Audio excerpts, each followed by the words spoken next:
এর আগে এরকম গণজাগরণ হয়নি।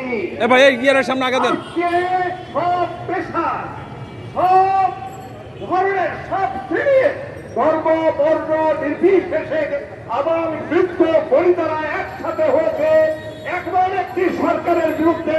সেটা বাংলাদেশের সরকার নয়। এই সরকার শতভাগ ইন্ডিয়া তাদের নিজস্ব প্রচেষ্টায় ক্ষমতায় রেখেছে এই দেশকে চিরদিনের জন্য ইন্ডিয়ার দাবিদার দেশ হিসাবে, গোলাম দেশ হিসাবে রাখার জন্য।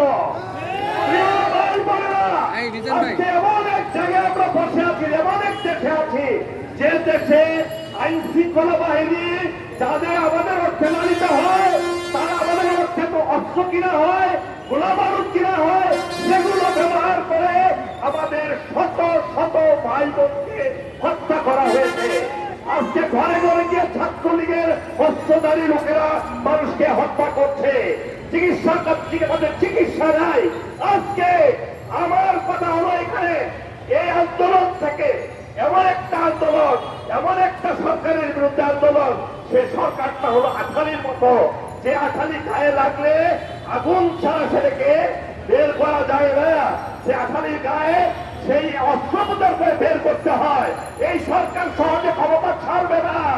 আপনাদের সকলকে ঐক্যবদ্ধ হতে হবে। দল মত বর্ণ আদর্শ নির্বিশেষে সকলকে ঐক্যবদ্ধ হয়ে আল্লাহর উপর ভরসা করে, মহান আল্লাহর উপর ভরসা করে আমাদেরকে এগিয়ে যেতে হবে। আল্লাহ হাফেজ। বাংলাদেশ জিন্দাবাদ। প্রথম করে বিসমিল্লাহির রহমানির রহিম।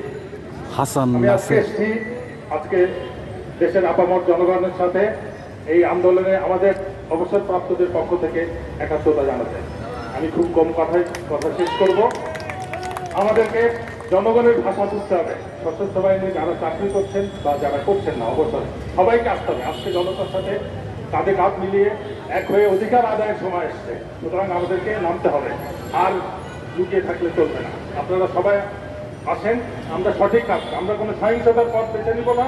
আমাদের পরের টাকায় কেনা গুলি অস্ত্র ব্যবহার করে আমরা আর আমাদের সন্তানদেরকে মৃত্যু দেখতে চাই না। ধন্যবাদ।